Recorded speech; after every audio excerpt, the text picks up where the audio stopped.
2022 0150 1768. Di sini saya akan melakukan sesi konseling perorangan dengan teknik PCC. Sebelumnya saya mengucapkan terima kasih kepada Bu Regiana MPD yang telah mengizinkan saya untuk menampilkan video ini. Di sini saya sebagai konselor yang akan memimpin sesi konseling ini, dan juga ada teman saya yang bernama. Nama saya Olivia Fatmawati. Saya merupakan mahasiswi dari Universitas Negeri Jakarta dengan jurusan Pendidikan Fisika. Di sini saya berperan sebagai klien dari Kasirti Khadijah, dan di sini juga saya ingin menceritakan permasalahan saya mengenai pertemanan dan kemudian akademik. Ya, jangan masuk. Halo Ibu. Ya, selamat. Iya. Baik, sebelumnya dari mana teman? Dari Tambun. Oh, jauh ya. Naik apa kalau boleh tahu? Naik motor dari sini. Wah, panas ya. Lumayan. Dari planet lain nih. Lumayan. Oke, sebelumnya biar lebih akrab nih, kita perkenalan dulu kali ya. Oke, sebelumnya perkenalkan, nama saya Siti Khadijah. Di sini saya sebagai konselor selama sesi konseling bermulai. Silakan. Saya Alifah Bidya. Saya tahu konseling ada di sini tuh dari rekomendasi teman. Oh, makanya sebelumnya pernah nih konseling. Iya. Oke. Terus sekarang kegiatannya apa nih sekarang? Kegiatan sehari-hari saya kuliah sebagai mahasiswa. Terus kemudian juga saya jadi guru juga. Oh wow, sibuk ya jadi ya. Kalau boleh tahu kuliah di mana, jurusan apa nih? Saya kuliah di UIJ, jurusan Pendidikan Fisika. Oh, mantap. Pusing ya itu? Lumayan. Pusing. Sebelumnya udah pernah konselor? Belum pernah konseling lo nih? Kebetulan belum pernah. Tapi pernah tahu konseling itu apa? Iya, pernah tahu. Oke, jadi sebelumnya saya jelasin lagi nih ya. Kalau konseling itu adalah kakak datang ke sini sebagai klien menjelaskan atau menceritakan permasalahan kakak alami. Nah, tujuannya agar yang tadinya kesehariannya terganggu menjadi tidak terganggu. Nah, di konseling ini itu ada 5 asas. Yang pertama itu kesukarelaan, di mana kakak datang ke sini itu tanpa ada paksaan dari orang lain. Jadi datangnya tuh sukarela, emang pengen melakukan konseling ini. Nah, yang kemudian ada keterbukaan. Jadi nanti selama sesi konseling diharapkan kakak dapat terbuka menceritakan semua permasalahannya. Nah, kemudian ada kemandirian, di mana kakak itu sebagai klien akan dituntut mandiri untuk memikirkan apa solusi atau yang bisa dilakuin gitu. Kemudian ada kerahasiaan, di mana saya sebagai konselor akan menjaga semua kerahasiaan data atau keterangan yang akan berikan. Dan juga ada akses keterkinian nih. Jadi kita akan membahas yang sekarang dan yang akan datang. Jadi tidak bahas masa lalu. Baik, dari sebelumnya saya akan menurutkan janji konselor. Saya Siti Khadijah dengan ini menyatakan bahwa sanggup dan bersedia menerima, menyimpan, menjaga, merahasiakan segala data atau keterangan yang kakak berikan sebagai klien. Oke, baik. Sebelum kita mulai nih, di sini ada air minum sama tisu. Kalau kalian yang perluin bisa dipakai. Oke, makasih ya. Saya manggilnya enaknya Kak aja kali ya. Boleh. Oke. Nah, boleh langsung cerita. Boleh. Ada apa nih? Oke, jadi yang pertama tuh permasalahannya tentang kayak lingkungan pertemanan dulu gitu yang pertama. Jadi saya temenan 3 orang. Saya sebutin namanya aja atau inisial aja? Inisial boleh. Inisial aja. Tapi sama-sama N depannya. Jadi gimana? Nama samaran deh. Nama samaran. Oke, nama tengahnya aja. Oke, jadi saya temenan 3 orang lah ibaratnya ya kan. Saya, satu lagi Nurul, satunya lagi Ramadhani. Itu cewek semua. Mulai kita kemana-mana tuh bertiga teman-teman gitu kan, kemana-mana bareng, bareng gitu kan, sampai akhirnya waktu awal semester 3 itu saya sama 2 teman saya ini merasa kayak sedikit mulai menjauh gitu, karena kayak si Nurul dan si Ramadhani itu mereka tertarik untuk belajar. Ya memang saya juga tertarik, cuma tidak seambisius mereka gitu kan. Kalau mereka itu kayak di mana-mana tuh inginnya membahas soal pelajaran. Nah kalau aku kan muak banget gitu ya, kayak aku muak banget kalau harus belajar terus gitu kan. Tapi kayak oke, nggak apa-apa gitu kan, mereka sering belajar, oke nggak apa-apa. Terus makin lama mereka tuh makin deket gitu.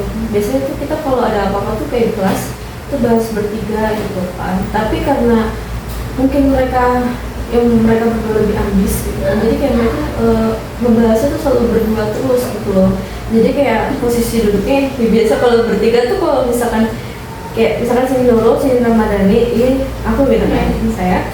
Terus kayak ya udah mereka asik diskusi gitu kan. Jadi kayak saya merasa aku udah diajak ya gitu loh. Terus di situ kayak merasa mulai dijauhi gitu kan. Nah tapi itu mungkin juga cuma perasaan saya aja, karena ya mungkin rasanya mereka nggak mau kayak gitu, cuman ya mau gimana ya, namanya mereka senang gitu kan untuk mendiskusikan suatu hal gitu kan. Terus pokoknya intinya mereka ternyata juga sering pergi bareng berdua, nggak bilang gitu kan, sampai akhirnya waktu itu pas lagi di kampus mereka nanya, salah satu dari mereka nanya aku lagi di kampus atau enggak gitu kan. Terus mereka waktu dari mereka lupa itu siapa ngajak ketemu gitu, dan ternyata mereka tuh lagi berdua gitu. Mereka lagi berdua dari pagi di kampus gitu kan. Dan aku ke kampus tuh itu posisinya mau rapat. Ada kegiatan lagi ya. Terus di situ kayak ngobrol, kayak kita kayak ngobrol-ngobrol santai sampai ngebahas tentang pertemanan kita gitu kan. Mereka mulai ngerasa akunya yang sedikit gak enak dan juga kalau ngeliat mereka tuh dekat gitu kan. Ya sebenarnya kalau mereka deket sih nggak apa-apa, cuma lebih ke tolong aku ajak juga gitu kan. Nah terus kayak setelah perbincangan itu mereka tuh ngomong, kayaknya setelah ini salah satu dari mereka siapa yang ngomong ya, Ramadi kalau nggak salah. Mereka ngomong gini, gimana ya, gue ngeliat muka lu juga kayak nggak enak mulu gitu kan. Terus kayak dia juga merasa kita nggak sefrekuensi atau gimana gitu kan. Terus dari situ kayak aku yang langsung kok mereka langsung juga ngomong gitu kan. Kalau emang maksudnya kalau dalam sefrekuensi harusnya kayak ya udah gitu kan, ngapain dari awal temenan bertiga gitu kan. Terus juga kayak si Nurlan juga menguatkan gitu kan, kayak lebih baik gini kayak kalau misalkan gue sama Ramadhani berdua terus ke depannya gimana gitu kan. Terus aku bilang, oh ya pokoknya gak apa-apa, karena memang waktu SMA aku pernah kayak gini juga, pernah diginiin juga. Jadi kayak, tapi nggak tiga orang, aku rame-rame. Terus kayak dari 4 orang itu sering main bareng, dan aku sama temen aku setelah itu nggak diajak gitu kan. Terus si Nurul yang tadi ngomong, kalau misalkan ke depan aku sama Ramadhani terus berdua gimana gitu kan. Terus kayak ya udahlah gitu kan, terserah gitu kan. Terus ya udah dari situ kayak aku mau lagi sama mereka gitu kan, karena memang udah biasa tiap abis kelas tuh mereka selalu pergi berdua gitu kan keluar kelas. Dan aku kan maksudnya belum kelar beres-beres gitu kan. Tiap keluar kelas tuh mereka selalu keluar berdua. Ini sebelum ada perbincangan itu ya. Jadi kayak memang dari situ udah ngerasa kayak kok gue gak diajak sih, kok gue ngerasa kayak dijauhin gitu kan. Nah itu yang nimbulin muka aku tuh kayak gak enak, kayak itu udah gara-gara itu. Tapi mungkin mereka gak nyadar gitu kan. Terus kira ada omongan kayak kita masuk frekuensi, kayak ya udah dari situ kayak udah gak mau dekat lagi sama mereka gitu kan. Terus makin lama aku kalau ngeliat muka mereka berdua ini tuh kayak sebel banget, kayak kesel banget gitu kan. Terus aku sama dia juga kebetulan sama mereka berdua nih satu organisasi. Kalau di kampus tuh ada yang namanya BLM sama ada yang namanya BEM kan. Kalau BLM itu dia legislatifnya, dan kalau BEM itu kan eksekutifnya. Nah aku sama Nurul sama Ramadhani itu satu organisasi gitu kan. Terus apa ya, karena nggak pas satu organisasi, jadi kalau misalkan mereka berdua tuh kayak bawaannya tuh kayak kesel mulu. Dia semenjak kejadian perbincangan itu aku kayak langsung sebel terus dari mereka gitu kan. Terus sampai akhirnya udah lewat satu periode nih, udah satu periode semuanya berjalan kayak ya udah kayak biasanya kayak normalnya aja gitu kan, karena juga kita punya tugasnya masing-masing di BLM itu. Terus sampai akhirnya mau mulai periode baru nih, berarti itu tahun kedua saya di BLM. Nah di situ udah ada pemilihan ketua baru. Nah kandidatnya itu yang pertama ada saya sendiri, sama yang kedua itu ada Nurul. Jadi ini lagi. Iya, karena sebelumnya kan jadi staff biasa gitu kan. Nah ini tahun keduanya tuh udah pemilihan ketua baru. Kandidatnya dua itu saya sama Nurul. Nah di situ kayak udah Nurul aja gitu kan, karena jujur saya juga awalnya males gitu kan untuk lanjut, karena kayak gak bisa kalau harus tampil lanjut organisasi lagi gitu kan. Lanjutnya paling pilih salah satu, mau tingkat univ atau prodi aja gitu, tingkat fakultas atau prodi gitu kan, karena dari awal tuh kayak nggak mau yang langsung berjalan dua-duanya gitu. Terus si Nurul itu gak bisa karena terkendala, pokoknya ada masalah lain. Akhirnya ketuanya aku sendiri gitu kan. Terus waktu itu sempat apa ya namanya ketua kan anggotanya belum ada ya gitu kan, harus nyari anggota yang kurang sama nentuin BPH-nya gitu kan. Terus si Nurul sama si Ramadan ini itu mereka mendaftarkan diri itu di akhir-akhir gitu kan, karena emang tadinya nggak mau lanjut juga mereka berdua.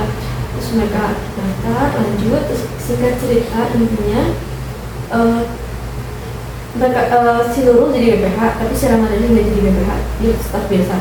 Nah setiap ada apa ya namanya kayak masalah gitu kan, masalah di organisasi itu gitu kan, kita bahas kan itu soal gitu. Si Nurul ini kayak terlihat apa ya bahasanya, kayak selalu ngomong gitu loh, ngomong duluan gitu dibanding aku gitu kan. Terus juga kayak misal mau ada acara gitu kan, terus yang selalu nongol dulu ngasih semangat kayak si Nurul duluan gitu kan. Terus kayak aku tuh kayak ngerasa apa sih gitu kan, kok jadinya lu duluan, kok jadi kayak lu yang apa ya, lu yang ngerasa apa ya, kayak kok jadi lu yang duluan gua gitu kan. Kayak intinya nggak cuma itu, tapi banyak hal lain kayak ya aku ngerasa dia kok kayak ngeduluin aku gitu kan. Terus sampai akhirnya pokoknya selama satu periode itu aku sebel banget sama dia, sebel juga sama dia, kayak ngerasa dia ngeduluin aku. Terus sempat ya bahasa gaul sekarang tuh misu-misu gitu kan ke temen aku, kayak kenapa sih nggak dia aja sih dari awal gitu yang menjadi ketua gitu kan, kalau emang mau jadi ketua ya udah dari awal mau gitu kan, jangan masih nggak tahu bingung gitu kan. Terus ujung-ujungnya aku pas udah aku yang kepilih kok malah dia kayak ngedalin aku mulu gitu kan. Aku sempet disuruh sama teman aku yang lain, si Aul gitu kan. Jadi kayak ya udah kata si Aul, ya si Aul juga ikut sebel juga sama si Nurul, cuman kayak ya udah mau gimana lagi, namanya udah apa ya, udah harus berjalan satu periode, harus kayak gitu terus gitu kan. Terus intinya singkat cerita perkuliahan kan mulai nih, semester 4 masuk. Di situ posisinya aku juga salah ngambil SKS terlalu banyak karena ngeliat jabatan aku juga berat. Terus kayak pertama dari tekanan akademiknya juga lumayan, itu parah banget gitu kan, tekanan akademiknya lumayan, dan dosennya juga, tugasnya juga. Terus sama tekanan organisasi ini yang sebelum ini, sama masalah organisasi yang lain. Terus juga sempat tekanan juga dari masalah keluarga gitu kan, jadi kayak banyak tekanan itu. Terus yang membuat pas semester 4 nih kayak ngerasa down banget gitu kan, kayak bisa fokus untuk kuliah gitu kan. Sampai akhirnya IPK tuh turun drastis. Yang tadinya bisa ngambil 24 SKS nggak bisa, jadi cuma bisa ngambil 22 SKS gitu kan. Terus kayak dari situ kayak aku mikir ini dari mana ya salahnya gitu kan. Di situ aku belum ngeh apa namanya kayak apa sih yang udah aku lakuin gitu kan, apa sih yang harus aku perbaiki, itu aku belum pernah. Jadi kayak masih menyalahkan diri sendiri sama teman-teman yang nggak aku suka gitu loh. Terus lambat laun mulai sadar tentang kalau akademik kemarin tuh turun memang karena yang pertama nggak bisa mengelola emosi, terus juga nggak bisa apa ya namanya mengontrol diri sendiri gitu kan, kayak ngendaliin diri untuk apa ya kayak badan lo tuh nggak bisa lo ngelakuin semua itu, badan lo tuh harus bagi-bagi buat yang lain gitu kan, tenaganya gitu kan, jangan terlalu diforsir gitu kan, jadinya pikirannya juga keganggu gitu kan. Terus kuliah tuh yang masalah kuliah udah merasa kayak oke, berarti ini harus pelan-pelan diperbaiki gitu kan, fokusnya untuk satu gitu kan. Terus juga jangan terlalu banyak pikiran, jangan yang apa-apa tuh dipikirin gitu kan, karena itu kan salah satu penghambat gitu kan. Terus yang sampai sekarang belum nemu solusinya itu ya, kenapa sama Nurul dan Ramadan ini aku tuh kayak masih sebel banget kalau ngeliat mereka berdua tuh bawaannya, padahal sekarang udah kayak temenan biasa aja gitu kan, kayak gue yang tadi diem-dieman gitu kan, sekarang udah biasa aja ngobrol lagi. Cuman kayak kalau mereka berdua tuh kayak bawaannya sebel gitu. Itu yang masih sampai sekarang tuh masih jadi kayak pertanyaan, apa sih yang harus diperbaiki gitu kan, nggak selalu sama mereka.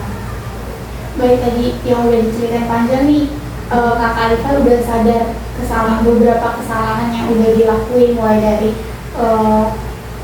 nggak fokus, terus terlalu banyak milih SKS, banyaknya masalah, terus nggak bisa mengontrol emosi. Nah, dari cerita yang pertama ini berarti Kak Alifa ini merasa terasingkan oleh kedua temannya. Iya, betul. Nah, dari merasa diasingkan tadi udah nanya belum kenapa sampai gak suka? Kenapa? Aku nggak nanya ke mereka sih, karena kayak dari jawaban mereka tuh kayak ya udah, kayak waktu kita perbincangan di awal itu mereka tuh kayak ngomongnya ya kita nggak sefrekuensi gitu kan. Terus juga dari Nurul bilang kalau aku sama Ramadhani terus ke depannya gimana gitu kan.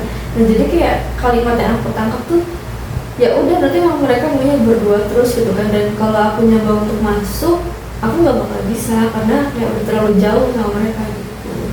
Waktu teman kalian ngomong gitu tuh, apa yang Kak Alifa rasain perasaannya? Perasaannya kayak sedih, kayak kecewa gitu kan. Nggak nyangka kalimat kata-kata nggak satu frekuensi itu keluar dari mulut dia gitu kan. Mungkin emang kedengarannya kayak cuma gitu doang, tapi karena aku deket sama mereka dari awal kuliah, jadi pas digituin kayak ada rasa nyeseknya gitu. Apa yang Kak Alifa rasain itu wajar, namanya rasa kesel, rasa kecewa itu wajar adanya. Nah, dari perasaan tadi nih, Kak Alifa ngelakuin apa supaya bisa bangkit lagi? Dari perasaan tadi aku ngelakuin kayak jangan pernah ingat sama omongan itu, karena aku bakalan terusan kayak nggak suka sama mereka gitu kan jadinya. Dan ingat juga kita masih kuliah, masih harus bareng-bareng, dan yang namanya kuliah pasti tugas kelompokan gitu kan. Nanti misalkan kita satu dosen pembimbing atau gimana gitu kan pas lagi skripsi, jadi kayak aku selalu buang ingatan aku tentang kata-kata itu gitu loh. Ingat dan harus kayak ingat kalau kita tuh harus komunikasi gitu kan. Dan ya udah, kalau udah lulus kuliah juga udah ntar nggak bakal ketemu lagi gitu. Berarti dari kata-kata itu dijadiin motivasi supaya lebih berkembang lagi. Nah, dari masalah yang kedua nih, sempat ada penurunan IPK tadi ya. Nah, faktor-faktor yang tadi disebutin itu udah mencakup semuanya kan? Faktor-faktor yang kemarin sebenarnya kenapa ya yang udah disebutin tadi tuh kayaknya belum semua disebutin ya. Yang pertama tadi tekanan dari organisasi gitu kan, terus yang kedua dari teman tadi itu, yang ketiga dari keluarga gitu kan, keluarga. Terus yang keempat karena ya itu nggak bisa menahan emosi kayak itu semua. Jadi oke, setelah gini jadinya. Jadi waktu awal periode organisasi dimulai itu kan juga pas awal semester 4 ya. Nah, udah mulai kegiatan kuliah juga, terus udah banyak apa namanya kegiatan organisasi juga gitu kan. Terus kita tuh ada yang namanya sebelum untuk melakukan proper itu kita ada sidang rapat kerja bersama dulu gitu kan, yang diselenggarakan sama BLN, nanti kan organisasi aku gitu kan. Terus di sidang itu tuh sebenarnya banyak hal yang harus dipersiapkan gitu kan, salah satunya mekanisme pengawasan gitu. Nah, dari sidang itu ternyata dari anggota BEM, BPH-nya tuh banyak yang nggak suka sama aku gitu loh. Banyak yang jelek-jelekin aku kayak, gimana sih kerjanya nggak bener gini-gini gitu kan. Terus kayak ya biasalah kalau emang orang nggak suka kan, apalagi kalau emang kayak teman-teman aku tipikal orang kalau emang ngeliat dia udah nggak suka kayak nggak bener itu pasti langsung kayak apa ya bahasanya, kayak ya itu kayak ngomongin apa sih nggak bener gitu kan, udah jelas gitu kan. Terus di situ tuh kayak ngerasa banyak yang nggak suka sama aku gitu kan, padahal kan mereka nggak tahu aslinya waktu mau acara itu berjalan tuh kayak gimana gitu kan. Terus soalnya semenjak sidang itu juga aku baru tahu pas awal-awal open recruitment anggota BEM itu tuh itu kan pas awal semester ya berarti ya, ternyata itu kan ada kesalahan dan aku juga yang namanya newbie gitu kan, nggak tahu gitu kan, karena juga nggak tahu harus ngapa-ngapain karena memang sebenarnya bukan passion aku banget gitu kan. Terus ada kesalahan, si BEM ini harusnya tuh lapor ke aku gitu kan kalau mau oprek atau gimana, tapi aku kayak ya udah aku biarin aja, paling aku cuma nanya mau tanggal berapa gitu kan, terus sisanya aku kayak ya udah diamin aja gitu kan. Ternyata di situ aku yang dapat teguran kalau mereka harus lapor ini semuanya segala macam, harus detail ke aku gitu kan. Terus aku baru sampaikan ke si pihak nya ini gitu kan, harus kayak gini. Terus si BIM-nya nih ya biasa, dia nggak tahu dapurnya gimana, terus langsung kayak marah-marah gitu kan. Tapi kalau yang marah BPH-nya, kalau KB-nya tuh nggak marah, biasa aja. Nah, itu dari situ kayak banyak tekanan dari situ juga, salah satunya kayak rasa banyak yang gak suka gitu kan, banyak yang gak senang. Terus merasa juga kayak staff-staff aku yang angkatan bawah itu kayak merasa nggak deket sama aku karena nggak senang sama aku merasa gitu ya, cuman nggak tahu mereka gimana. Jadi dari situ kayak banyak pikiran juga gitu, kayak setiap ketemu orang tuh merasa kayak nggak pede juga, takut kayak cuma melewat doang nggak ngambil apa-apa, takut kayak diomongin gitu. Nah, dari cerita yang barusan ini, kalian tahu nggak faktor apa yang orang-orang tadi nggak suka itu? Faktor orang-orang yang tadi nggak suka tuh ya mungkin mereka melihatnya karena aku nggak bisa menjalankan tugas aku dengan baik gitu kan. Tapi aku merasa kayak ya kan mereka cuma kayak ngeliat depannya doang gitu kan, ngeliat aku kayak gimana gitu kan, nggak tahu apa namanya kayak di balik itu aku nyiapin beberapa agenda kayak gimana gitu kan. Udah coba nanya belum? Kenapa disalahin terus nih? Emang ada yang salah kah? Atau emang nggak suka aja atau gimana? Nah itu posisinya ya Pak, aku tahu mereka nggak suka itu dari teman aku yang kebetulan memang dia punya pacarnya anak BEM dan kebetulan juga BPH juga. Jadi si pacarnya teman aku ini ngasih tahu kalau aku tuh lagi diomongin, bahkan pada saat sidang lagi di depan aku gitu, mereka ngomongin aku di grup gitu kan. Aku tuh maksudnya kayak mereka tuh di depan aku tuh baik itu, kayak nggak terjadi apa-apa, tapi aslinya di grup tuh kayak ngomongin aku gitu. Jadi kayak muka gitu loh. Nanti yang bikin aku kayak pressure tuh mereka sebenarnya kayak apa ya, kayak mereka kan sebenarnya beneran gak suka gak sih sama aku gitu kan. Maksudnya kayak di depan aku mereka tuh kayak diem aja seolah nggak jadi apa-apa gitu. Tapi Kak Alifa udah mencoba meluruskan belum nih dari yang udah diceritain tadi? Kalau aku nggak mencoba untuk meluruskannya tuh gimana ya, nggak mencoba untuk meluruskan sih, lebih ke mencegah gitu kan. Jadi setiap habis acara, terutama yang tadi RKB itu, aku malah ngomongnya langsung ke KB-nya untuk kayak ngomong dia, tolong kalau ada apa-apa ntar kita saling bantu untuk mengakhir ya, biar cuma itu akur. Jadi emang terkenalnya tuh nggak akur gitu. Jadi kayak tolong untuk sama-sama bantu agar dia sama bantu akur gitu kan, bantu nengahin gitu kan. Karena gue juga sama aku nanti kalau misal ada masalah ya gue bantu nengahin ya, manas-manasin itu, dan sikapnya juga cuma ngobrol doang. Tapi ternyata di balik itu dia ya ikut manas-manasin juga, karena ternyata juga sih kabinnya nih gampang disetir sama circle-nya. Jadi kalau circle itu ngomong enggak, ya dia kita enggak. Berarti masih dengar kata orang ya. Nah tadi kan Kak Alifa mencoba negur nih, dari teguran itu ada pengaruhnya nggak setelah ditegur itu, ada perubahan nggak? Nggak ada sama sekali. Jadi ya tetap seperti itu gitu kan, dan bahkan ya udah terus seperti itu sampai satu periode, sampai 1 tahun. Tapi yang alhamdulillahnya yang semester 4 tuh memang sempat ngerang banget.